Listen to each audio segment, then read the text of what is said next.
नमस्कार मित्रांनो, मी स्वाती तोरसेकर एशा पृथ्वीमध्ये तुमचं स्वागत करते.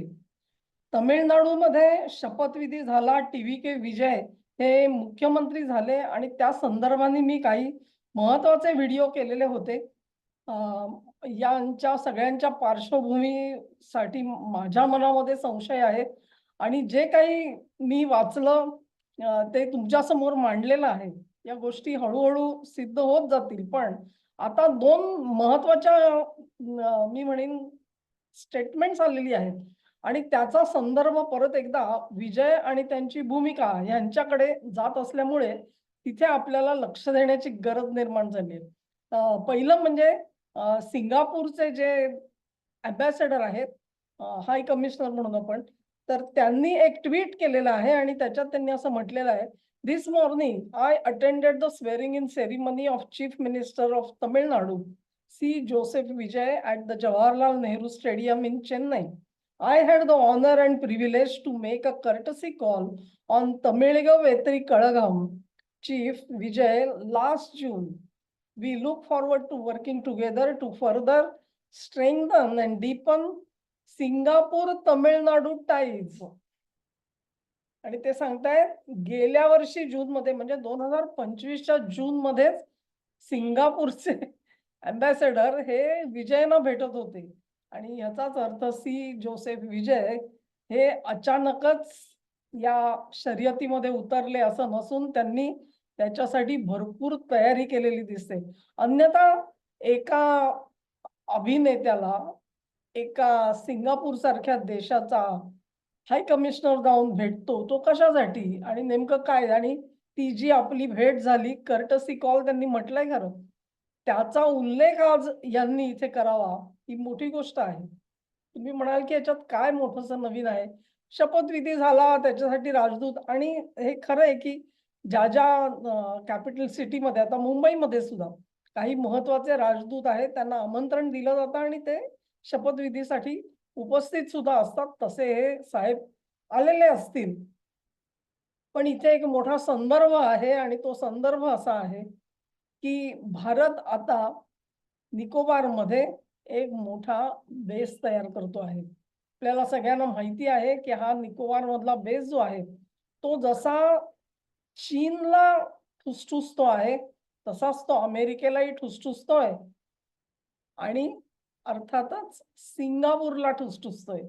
चीन आणि अमेरिका यांना का ठुसठुसतो याची कारणं जास्त करून ही राजकीय आहेत, जिओपॉलिटिकल आहेत. पण सिंगापूरचं कारण हे केवळ जिओपॉलिटिकल नाहीये. या संपूर्ण रिजनमध्ये तुम्ही बघाल तर श्रीलंकेचं हंबनतोता हे जे बंदर आहे, तिथून भारतामध्ये जर का जहाजं स्थिरावायची झाली, तर त्यांना थेट विशाखापट्टणमपर्यंत जावं लागेल किंवा अन्य अशीच भारताच्या पूर्व किनाऱ्यावरची जी इतर बंदरं आहेत, तिथे जावं लागेल. पण म्हणजेच काय तर त्यांना आपली जी रेषा आहे, हॉरिझॉन्टल लाईन सोडून आधी व्हर्टिकल वर जायचं आणि मग परत खाली यायचं. हे सगळं करण्यापेक्षा सरळ रेषेमध्ये ऑलमोस्ट जर निकोबारमध्ये अशा पद्धतीचं बंदर तयार झालं, तर किती फरक पडतो बघा.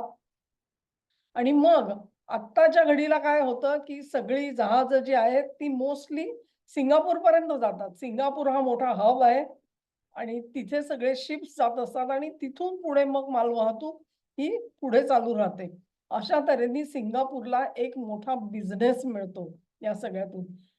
निकोबारमध्ये असं आयलंड जर का झालं, तर ते सिंगापूरला स्पर्धा करायला लागेल. कारण वेगवेगळ्या जहाजांना सिंगापूरपर्यंत जाण्याची गरजच भासणार नाही. ते निकोबारमधून थेट मलाक्का सामुद्रधुनीमधून बाहेर पडतील आणि आपापला जो काही प्रवास आहे तो चालू ठेवतील. म्हणजे ते थेट चीनला जाऊ शकतात, जपानला जाऊ शकतात, ऑस्ट्रेलियाला जाऊ शकतात. हा सगळा प्रवाह जो आहे, तुम्ही जर का नकाशा बघितलात, तर पुन्हा एकदा सिंगापूरला यायचं म्हणजे थोडं उत्तरेला यायचं आणि परत खाली दक्षिणेला यायचं. हा फेरफटका मारायची त्यांना गरज उरणार नाही आणि म्हणून निकोबार हे ठुसठुस आहे. म्हणजे एक लष्करी सामर्थ्याच्या दृष्टिकोनातून त्याचं महत्त्व जितकं अनन्यसाधारण आहे, तितकंच ते व्यापारी केंद्र म्हणून सुद्धा तेवढंच मोठं आहे. अर्थातच सिंगापूर हा काही फारसा अनुकूल नाहीये त्या प्रकल्पाला. आपल्याकडे जे स्थानिक राजकारणी आहेत आपल्याकडचे, अनेक जण विरोध करताना दिसले ना तुम्हाला, आहे की नाही? त्यांनी हे तुमच्या सोनिया गांधींनी एक मोठा लेख लिहिला पेपरमध्ये, की हे कसं होता कामा नये. तिथल्या आदिवासींची त्यांना फार चिंता पडली. आदिवासी मिरमुटले 1000-1200 आहेत. त्यांच्यासाठी त्यांची सोय लावून दिली, तर ते कशासाठी काय बोलणार आहेत? पण नाही. हे जे आयलंड आहे त्याच्यात ते सिंगापूरपेक्षा मोठं साईज आहे, लक्षात घ्या. सिंगापूरपेक्षा आकाराने मोठं असलेलं हे आयलंड आहे आणि तिथे सर्वांना सर्वांचं समाधान करून मग तिथे आपला विकास करण्या इतकी भारताची ताकद सुद्धा असणार आहे. पण ते सगळं डोळ्यावरती आणि मग त्याच्यानंतर विरोधी पक्षनेते राहुल गांधी यांनी एक फेरी मारली आणि तिथे कसं आम्ही अशी जंगलं मी पाहिलीच नाही, ही सगळी जंगलं आता उद्ध्वस्त होतील. बरंच काय-काय त्यांनी तारे तोडले. कारण ह्या सगळ्या मंडळींना देशाच्या हिताचंही काही कौतुक नाहीये आणि संरक्षणाचं तर अजिबातच नाही. त्यामुळे त्यांनी असा जर का स्टँड घेतला तर नवल नाही. परंतु अशा पद्धतीने त्याला अपोज करणारे राहुल गांधी हे आज टी-व्ही-के विजय यांच्या पाठीशी उभे राहिले म्हणून ते सरकार बनलं. जर काँग्रेसचा पाठिंबा मिळाला नसता तर विजय मुख्यमंत्री होऊ शकले नसते. आणि ह्या विजयना गेल्या वर्षी सिंगापूरचा राजदूत जाऊन भेटला, तेव्हा या सगळ्याची जी संगती आहे, ती संगती तुमच्या लक्षात येईल, की नेमकं काय चाललेलं आहे ते. अ, जर सिंगापूरला हा प्रोजेक्ट जर का थांबवायचा असेल, तर आपल्याला कुठल्या शक्तींना हाताशी धरावं लागेल. हे काही ते दुधकुळे नाहीत, त्यांना सांगण्याची गरज नाहीये. तेव्हा एकंदरीतच भारत जे हे निर्णय घेतो आहे, त्याच्या विरोधामध्ये अनेक महाशक्तींच्या कसे आव्हानं मिळत जातील हे बघा आणि हे काम सोपं असणार नाहीये. बिलकुलच सोपं असणार नाहीये. अर्थात भारत आपले प्रयत्न बाजूला ठेवणार नाही. त्याच्यासाठी जी काही झीज सोसावी लागेल ती झीज सोसायला भारत आणि भारतीय दोघेही तयार आहेत. या लोकांना अजून कल्पना नाही. पण नव्याने सत्तेवर आलेले हे जे टी-व्ही-केचे विजय आहेत, त्यांनी जर का काही अकलेचे तारे तोडले या निमित्ताने, तर त्यांना झोडायची वेळ येणार आहे. आत्तापर्यंत हे सगळं प्रकरण गुलदस्त्यात आहे असं दिसतंय. एकंदरीतच तुम्ही बघाल तर अ, अजूनही त्यांनी कुठची जाहीर वक्तव्य केलेली नाहीयेत. पण ही वक्तव्य फार दूर आहेत असं बिलकुल समजू नका. जो रागरंग जो आहे, तो रागरंग काय आहे हे तुम्हाला या या एका ट्वीटवरून सुद्धा समजायला पाहिजे. दुसरं ट्वीट जे आलेलं आहे ते नरेंद्र मोदींचं आलेलं आहे आणि नरेंद्र मोदी आपल्याला माहिती आहे ते काही न बोलता कानपिचक्या देतात आणि अशा देतात, की माणूस विसरू शकत नाही. त्या नरेंद्र मोदींनी आपल्या भाषणामध्ये काय सांगितलं? त्यांनी असं सांगितलं, "once India used to export copper, but today India has to import it." का?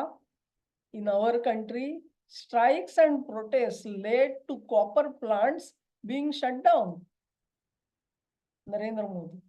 तेव्हा मोदींनी कसली आठवण काढलेली आहे लक्षात घ्या. ते काय म्हणतात, की एक काळ होता, की जेव्हा देश हा तांब्याची निर्यात करत होता. आज परिस्थिती अशी आलेली आहे, की देशात तांब बनत नाही म्हणून आपल्याला आयात करावं लागतंय. म्हणजेच आपलं परकीय चलन त्याच्यासाठी आपल्याला खर्ची घालावं लागतं आहे. याचा अर्थ काय आहे मित्रांनो? याचा अर्थ असा आहे, की देश तोट्यात आहे. तुम्हाला बाहेरून तांबा आणावं लागतंय. तुमची क्षमता असून सुद्धा ही झीज सोसावी लागते. कारण काय? तर असा एक काळ गेला, की जेव्हा संप आणि मोर्चे, बंदी या सगळ्या निदर्शनं ह्याच्यामुळे कॉपरची फॅक्टरी म्हणजे तांब बनवणारे जे कारखाने होते, ते कारखाने बंद करावे लागले. हा कारखाना कुठचा आहे मी सांगायची तुम्हाला गरज नाही. तुम्हाला आठवत असेल, वेदांत कॉपर प्लांट हा तमिळनाडूमध्ये होता आणि तमिळनाडूमध्ये त्यावेळी हे सगळं नाट्य घडलं. त्यावेळेला कुठल्याही राजकारण्यानी हे बंद, संप सगळे कुठेही थांबवण्याचा प्रयत्न केला नाही. त्यांनी त्या फॅक्टरीवरचे जे अटॅक्स आहेत, ते अटॅक्स चालू ठेवले. त्याच्यात कुठेही त्यांनी व्यत्यय आणला नाही आणि त्यामुळे आज भारताचं नुकसान किती झालेलं आहे? तर जवळ-जवळ 15,000 कोटी रुपयांचा फटका भारतीय अर्थव्यवस्थेला बसलेला आहे आणि त्याही पेक्षा मोठं म्हणजे तुम्ही जे आत्मनिर्भर होतात तांब्याच्या बाबतीमध्ये ते आज तुम्ही परावलंबी झालेले आहात. हे परावलंबित्व जे आहे ते नेट एक्सपोर्टर वरून तुम्हाला नेट इम्पोर्टर बनावं लागलेलं आहे आणि म्हणून 20 वर्ष एक काळ असा होता, की आपण एक्सपोर्ट करत होतो, निर्यात करत होतो. ते आपण आता आयात करणारा देश झालेलो आहोत. तेव्हा ह्याची आठवण काय? ही अशीच अजूनही एक केस आहे ती ॲल्युमिनियमच्या केसची काही कथा वेगळी नाहीये. ही अशीच केस आहे. त्यावेळी मनमोहन सिंग यांनी काही त्याच्यावरती वक्तव्य केलेली होती. पण लक्षात कोण घेतो? कारण तमिळनाडूची पार्टी जी आहे तिचा आधार होता म्हणून तर त्यांचं सरकार केंद्रात तगून होतं. त्यामुळे त्यांना सुद्धा एक टोकाची भूमिका घेणं शक्य नव्हतं. आता तामिळनाडूचे हे जे नवे चीफ मिनिस्टर आलेले आहेत विजय, यांना ही कथा आठवायला लागेल, की आपल्या राज्यामध्ये त्यांना कारखानदारी वाढवायची आहे, त्यांना तिथे गुंतवणूक वाढवायची आहे.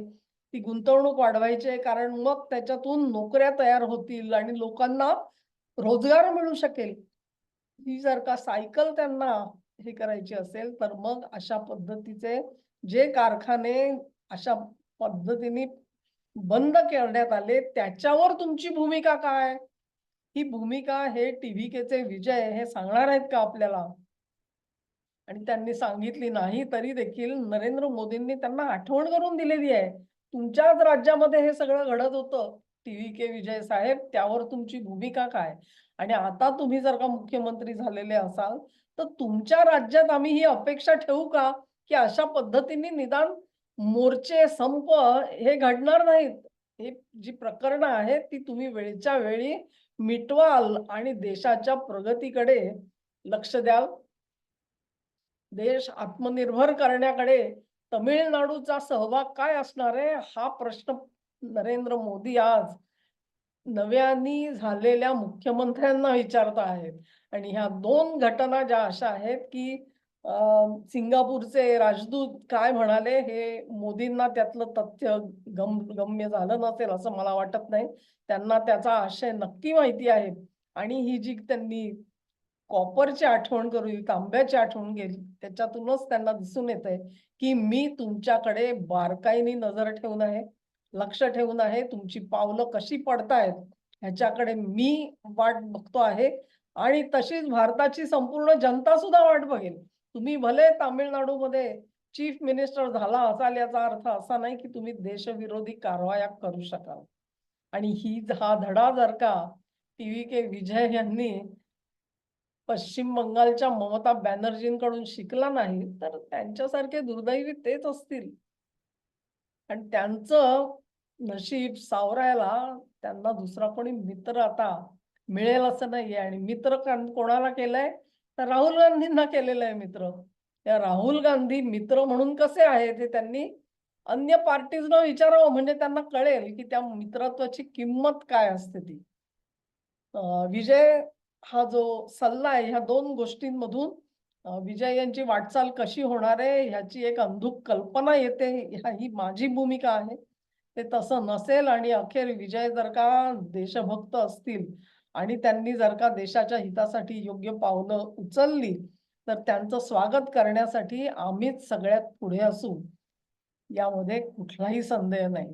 हा व्हिडिओ मित्रांनो तुम्हाला आवडला असेल अशी आशा करते. तुम्हाला आवडला असेल तर ही लिंक शेअर करा, व्हिडिओला लाईक करा, चॅनेलला सबस्क्राईब करा आणि सहकार्य असंच चालू ठेवा. नमस्कार.